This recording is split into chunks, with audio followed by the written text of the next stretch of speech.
Parsha Pairings with Jeff and Sherry. I'm Jeff Friedlander. And I'm Sherry, and we're so glad you're here today. We want to encourage you to please go and subscribe to our channel, and then be sure to click the little bell so that you are notified every time we upload a new teaching, and you can follow along with us in this Bible study. Of course, if you're enjoying what you hear, please like and share with others. Absolutely. We would love to spread the word.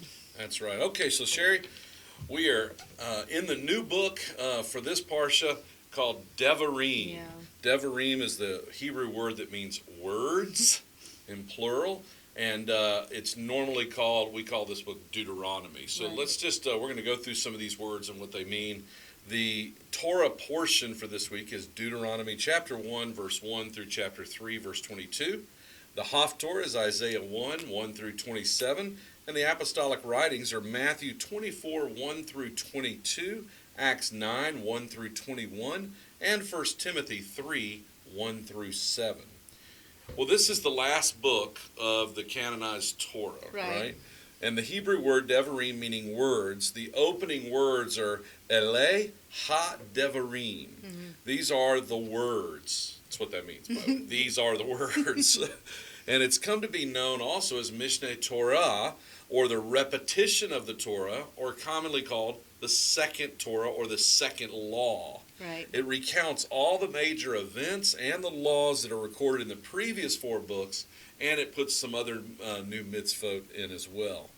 The English that we commonly hear and that we read in our Bibles is right. Deuteronomy, which comes from a Greek word meaning second law. Second law. So there you go. Repetition, kind of a repeated law. So this is a repeat in a lot of ways. Now the book is set apart as the opening line says this: these are the words that Moses spoke, which is an interesting phrase. What's the difference here? Well, the pattern that we've been reading has been Adonai spoke to Moses and told him, tell Bnei Israel, tell Aaron, tell the Kohanim this. So it was in oracle form. Yeah. It was God speaking to Moses to speak to the people. Now, this is just Moses going, here's what I want to tell you. So we're going to see what Moses' take on all the last 40 years right. is and how that plays out. And in the last book, Numbers, which we just finished, we covered 38 years of traveling in the wilderness. In this book, we're going to cover the last 37 days of Moses' life right before they go into the land. This book has been broken down in many ways by right. scholars and theologians and universities around the world. And it's been broken down as 3 sermons, 5 discourses, 12 speeches, a poem, some songs, 2 narratives about the final acts. Well, however you decide to classify the book, the reality is this is a summary book of the Torah. In fact, Yeshua thought this book so important, he quoted it more than any other book in the Torah. He grabs most of his quotes from this book.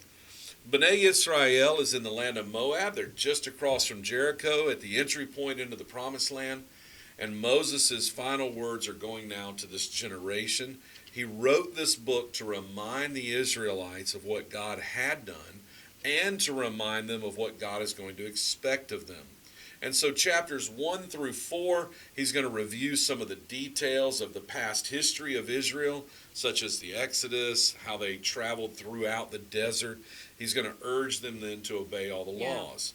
In chapters 5 through 28, the bulk of the book, he's going to restate the 10 statements or commandments to the Israelites, and then he's going to explain different principles and instructions on how do you live. What's the halakha? How do you walk out this faith that I've given to you? And this is going to include things like how do you love God? How do you worship God? What about our relationships? Marriage laws like divorce laws. And also he's going to list out things like consequences and penalties to things that happen. Then in chapters 29 and 30, there's going to be a shift, and it's going to be Israel responding as a nation. They're going to stand before God and be called up to say, we're going to commit to this, not only knowing these laws, but we're going to obey these laws.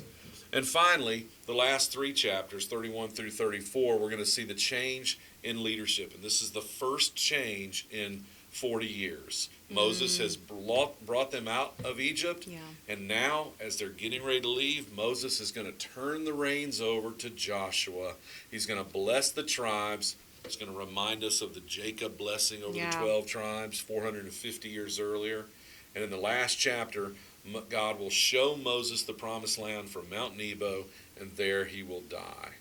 And so we start now, Yeah. Deuteronomy, or Devarim, words, chapter 1. Sherry, get us going here.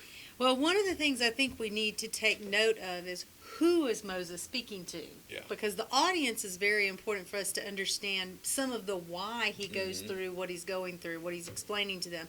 So this is the second generation, the children of the fathers and mothers who were brought out of Egypt. If you remember, they lost their privilege to enter into the promised land, and now this is that second generation. Everyone is gone except for Moses, Joshua, and Caleb. Yeah. They were the only three that left Egypt that are a part of this group. Yeah. So Moses is addressing kids. the kids basically. And this sermon or speech opens up with recounting some of the different stations and the places where they went. And each one of them is a place where rebellion took place. Yeah. So it's almost as if when he names it, he's telling them, don't forget. Right. Don't follow into that same footsteps again. It's kind of like, if you were to say to me, the World War I generation, instantly, even though I wasn't there and didn't live it, because of the stories passed down, I understand what you mean by that. Yeah. It's going to be a resilient generation, a generation who sacrificed for their country. This is kind of what's happening in this first opening parts of Devarim. And it's really these, when he names each of these places that we're going to go through, they're placeholders of these places of crossroads. Yeah. Where their fathers had to choose between faithfulness and fear. Right. And they chose fear in most of these places. Yeah. So it opens up with, these are the words that Moses spoke to Israel across the Jordan. And he starts off in the wilderness. Now, if you read Exodus 16, 1 through 3, in the wilderness refers to this place when they first came out of Egypt, where they first complained. They first began complaining and whining, wanting to go back to Egypt, and this is the first time they received the manna and the quail. Yeah. Then he goes on and he says, in the Arabah. All right, Arabah is out of Numbers 25. We learned that this is where the sexual immorality took place with the Moabite women and the Midianite women, which invoked the war they just went through at the end of Numbers, right? Yeah. Then he says opposite of the Suf, which is the sea. This is out of Exodus 14. This is where they were complaining and they were fearful of the approaching Egyptian army. They were standing there with their backs against, they just left Egypt, the sea's in front of them, the army's behind them, and he's saying, don't you remember? You've heard the story. They were afraid, but I delivered. Yeah. Then he goes on to say, between Paran, which is the desert area, out of Numbers 13, we recognize that this is where the issue, one of their greatest sins of the spies. This is it. This is These a big one. spies go into the land. And what's unique about that, what Moses would be calling their attention to, at that point in the desert of Paran is when they were on the border.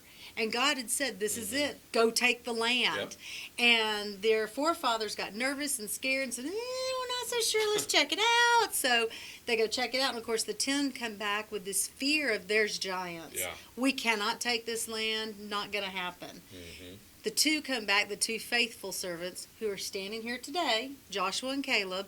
No, we can. This is God. God's given us this land. So Moses is reminding them, don't do the same thing. That's right. Again, God's brought you here to the border. Mm-hmm. He's telling you, you're getting ready to go possess the land. Don't make the same decision your parents did. Don't let the giants scare you. Yeah. Then he goes on to say, and to Tophel and Laban. Now, these are 2 stops that are just mentioned, and we actually don't know why. We don't really have any indication of what happened there, but he mentions them in there to tell them what happened, tell them about it. But then this one, the next stop, the Hazarot, this is out of Numbers 12, 1 through 16, and this is a big point, too. This is where Miriam and Aaron rise up against Moses and rebel against him and basically challenge his leadership. And, of course, Miriam suffers some zarot, and the whole community had to wait for her 7 days of purification. So the whole community had to suffer the consequences of sitting in one spot while she went through her cleansing. He's reminding them, listen, you're a community. Don't rise up against the leadership. Don't rise up against what God's speaking. we're in this together. Yeah, We're a that's community together.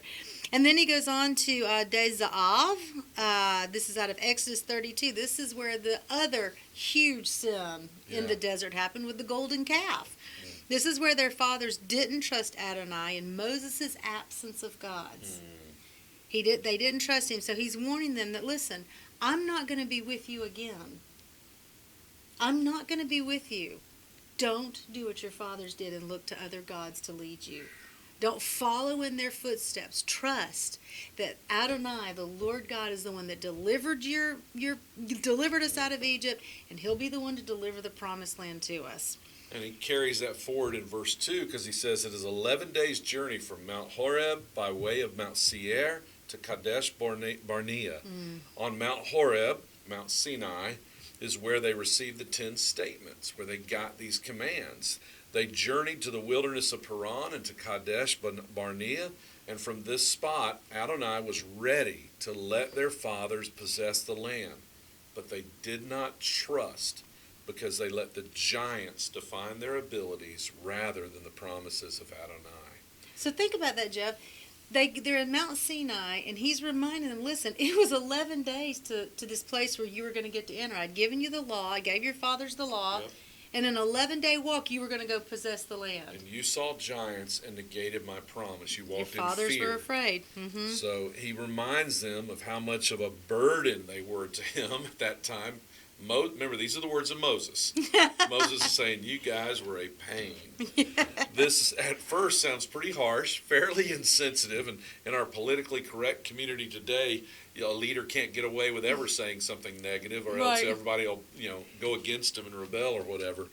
It's like he's just telling them, hey, you're just too much. Mm-hmm. But a few keys that we get back to help us reveal that there's a divine handshake going. There's a divine hand going on. There's divine. So things let's read happening. read what he says. Starting in verse 9, he says, "I spoke to you at that time, saying, I am not able to bear the burden of you by myself. Yeah. Adonai, your God, has multiplied you, and here you are today, like the stars of the heavens in number." Well, where have we heard that? We have to hearken back to this is where what was said in the Abrahamic covenant. Remember, God told him, he said, listen, look at these stars. I'm going to make your descendants as many as the stars are in the heavens. Moses is using the language to connect them to the Abrahamic covenant. Look, you've become too numerous for one man to be able to manage. Yeah. One man can't manage you because you're so much. Yeah. You are the fruit of the Abrahamic covenant. It's not that... Well, yes, there was the humanity side of it. We know Moses was like, this is so much. But on that other side of it, it is because God's hand is in this. Yeah. God never intended for one man to manage his people. It's God himself that manages them. So we see this beautiful bringing all of it together from the Abrahamic covenant to these children today. And he's reminding them not only do they don't have to depend on Moses, right, that God himself is who they will depend on. That's right. He's letting them know that God made a promise some 450 years ago to Abraham. And you can trust it because here we are. Mm-hmm. God is worthy of trust. It's kind of like a little pep talk. He's dealing with the sin of the spies, but this is a place, and they're at this place where their fathers lost their ticket into the promised land. Yeah. The two witnesses of that, Joshua and Caleb, are encourage the community to not be afraid, which is interesting to note again that the two witnesses were both, one was a Hebrew, that's Joshua, and one was from the nations, that's Caleb.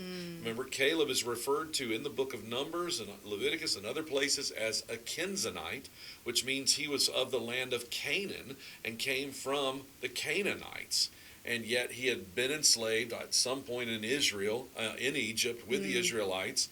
And when he came out from Egypt with the Israelites, he was part of the tribe of Judah and had become the leader of the tribe of Judah. Yeah. And so we see here the nation's representative and Hebrew representative. We have two witnesses here, which reminds us as a precursor of the one new man and the two witnesses that come in the book of Revelation of John the Apostle. But the community refused at that time, 40 years ago, to listen, and the verdict came down from heaven that they would be in the land for that long. And some of them had a change of heart. They're like, well, we don't care. We're not going to go in now. Right. Oh, we're sorry we disobeyed. We'll go fight the Amalekites like you said to. And then they got slaughtered and had to come back. And so God wasn't with them at that point. And Moses is saying, hey, this is the history you cannot repeat. Right. This is the history. That God is the Lord of hosts. He has gone before you. Don't go on your own word. Yeah. Only go on the word of the Lord. Amen. Amen. Deuteronomy chapter 2 now, we pick up there, and in this chapter it picks up a couple more interesting points, and this is where we get into Esau and Lot's descendants, and there's kind of two big ideas here, Sherry. What's the first big idea of Esau and Lot, why this kind of matters? So Esau has settled in the land of Edom. And then Moab and Ammon are descendants of Lot from that incestuous relationship that we read about back in Genesis. So we've got Esau, who was, of course, Jacob's brother, and he was not forgotten by God. One of the promises given him is that he also would be blessed. He wasn't the chosen promised son that the seed line would flow through, but God didn't forget him. Yeah. And here we read in Deuteronomy chapter 2, 4 and 5, he says, "Command the people, saying, you are about to cross into the territory of your relatives, the sons of Esau who dwell in Seir. They will be afraid of you, so be very careful. Do not provoke them, for I will not give you any of their land, not even a footprint, because I have given the hill country of Seir to Esau as a possession." He goes on in verse 9 to say, Adonai said to me, do not harass Moab or engage them in battle. These are Lot's descendants. For I will not give you any of their land as a possession, because I have given it to Ar, to the children of Lot's possession. I think what's so interesting and many times overlooked, we focus on the promised land, Israel's promised land. But God is the God of the nations. God is the God of the earth. Yeah. And he set aside these lands and has protected them Yeah. for Esau and for Lot's kids. And I think what God is saying to them in this, as he recounts this, that they're reminded that they are only to engage the enemies that Adonai defines as enemies. It's a big point. Their relatives are not their enemies. This is all the land that's on the eastern side of Israel, the promised land. And God said, you don't get that. Yeah. These are your relatives' lands. I've allotted that land. I'm protecting them. Don't touch that land. The second big, are you good there? Yeah. The second big point that he makes about this then, so one is this incredible possession of the land that he gives. But the second big point is he reminds them that Edom and Ammon had to dispossess the giants of the land, because Adonai gave them the land, the hand of deliverance gave them victory. Their forefathers had actually shuddered at. So he's reminding them, hey, not only has God decided to give it to them, but you guys were scared. Your fathers were scared and wouldn't go deal with the giants. Guess who wasn't? These two groups. Mm-hmm. I sent them, and they went, and they took care of the giants in that land. And when they got rid of those giants, I gave them that land. Mm-hmm. They possessed it. And that's going to come back in a few moments as well. This is a big deal. Basically telling them to learn from the mistakes of your fathers and don't inherit their fear and rebellion. That's right. Don't do what they did. Don't do what they did. Now Moses then moves to another resounding victory that this generation participated in. He reminds them of the victory over King Sihon of the Amorites and King Og of Bashan. Now, these two kings ruled territories that eventually became the territory of Reuben and Gad, which we read about at the end of Numbers last. And the half-tribe. And the half-tribe of Manasseh. Yeah. He reminds them that they tried to pass through King Sihon's land peacefully, but this wicked king refused to let them do it. And in Deuteronomy 2, verse 30 and 31, here's what Moses tells them. But Sihon, king of Heshbon, would not let us pass by him, because Adonai your God stiffened his spirit and hardened his heart, in order to hand him over to you this very day. Adonai said to me, see, I have begun to give Sihon and his land over to you. Begin to take possession in order to take hold of this land. Now, this history lesson harkens us also back to the Abrahamic covenant. If you remember, when God made the covenant with Abram, he told him your descendants are going to be as great as the stars in the heavens and the sands on the sea, and you're going to be in captivity for a bit of time, 400 years, and you're not going to go until, do you remember the phrase? the sin of the Amorites has not been fulfilled yet. Here they are facing the Amorites that God spoke about in the Abrahamic covenant. And apparently, now their sin has become to completion because they've not repented. They've continued on in their rebellion. Now it's time for them to be dealt with by these children. And he's reminding them of this victory, that not only did you see Esau's descendants and you saw Lot's descendants dispossess the giants of the land, you did it as well. Yeah. Because we see that King Og is described here as a king with an iron bed and about 9 cubits long, I think it is. This was a giant. Yeah. The giants were in this land in Bashan, and he's reminding them, you've already dispossessed them. You've already taken the first steps of faith into what God has called you to do that your fathers refused to do. And these were called the remnant survivors of the Rephidim in the scriptures, known as the giants. And you can study on those in Genesis chapter 6, where there's a big rebellion that happens and these giants come in and go. And then there's a bigger rebellion that goes forward after that as well. And so God is affirming to the generation that their fathers were afraid of the giants, but that they had disposed of them, and that here's 2 tribes that disposed of them, and now they need to keep that faith. And this is kind of the theme. So in chapter 3, we're going to highlight what you're realizing probably by now. There is a theme all the way through what we've been talking about.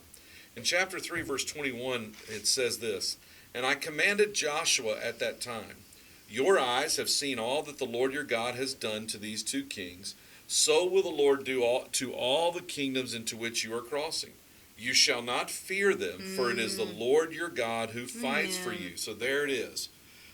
The theme of these first 3 chapters, as Moses is going through all these events, as he's setting the stage for what's going to become kind of the big picture on how to live, he's saying to them, look, you have to have courage. Yeah. You can't be afraid. You've got to depend on God. And he specifies to Joshua, remember this, Joshua. Make sure you're aware of this. Why?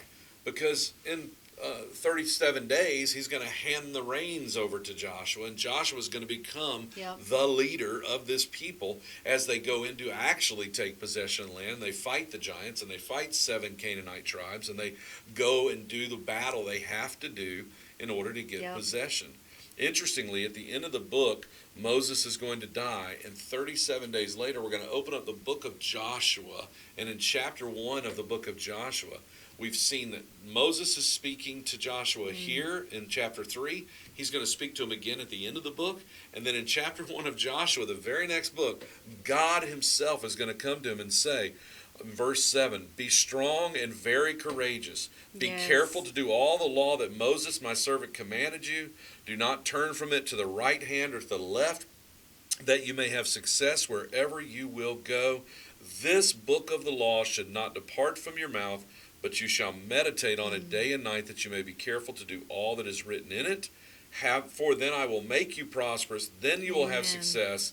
And verse 9, "Have I not commanded you? Be strong and courageous. Do not be frightened. Do not be dismayed. For the Lord your God will be with you wherever you go." So right here in Deuteronomy, we're seeing that command and that desire for Moses. And in Joshua, we'll see God himself remind him of this. And so the book begins very powerfully. Be strong. Be courageous. Your fathers weren't. Here's where they kept messing up. Don't do what they did. Do the right things. If you kind of think about it, if you step back just a little bit, you might could even consider this speech, sermon, kind of like the William Wallace speech of, we're going to get the land. Here, remember. Freedom! Remember what God has done. Remember how he's been faithful. Remember how you've dispossessed the giants. It's our land. You know, if you kind of read it through that lens, it really shifts. Because you have to really understand, who is he speaking to? That's right. Who is he speaking to? And after we see him go through these stages of rebellions of their fathers and warning them not to walk in those ways, he reminds them that, listen, you're too much for one man, so God's going to take care of you. You're the promise of multiplication. You're the fulfillment and the fruit of the Abrahamic covenant that our people have been waiting on. We've been waiting for this moment. You are that generation. You're the ones. one that's going to carry the torch. Yeah. I mean, it gets you excited Yeah. about what how he's saying this to them. He's reminding them, obviously, of his sovereignty to give whomever the land he chooses. But he's going to wait for them to define his enemies. They're to wait. God, don't take what God didn't tell you to take. Yeah. Only take what God's given you to take. He reminds them of the victory over the giants that they've already received. Yeah. They are being primed and readied to take the possession of the land as the fulfillment and the fruit generation. They're Yeah. the fruit generation of what we've been watching for the entire Torah. Yeah, this is it. It's This is it. exciting. It's very It's exciting. It's very exciting for them as well. And so as we dive off into the book of Devarim, these words are going to impact us. They're going to tell us what we need to know. Yes. But we will remember the theme: to be courageous, have good courage, be not of fear, walk in the faith that God is going to take care of Amen. everything. So hope you're encouraged today. And until we see you next time, God bless you and shalom. Shalom.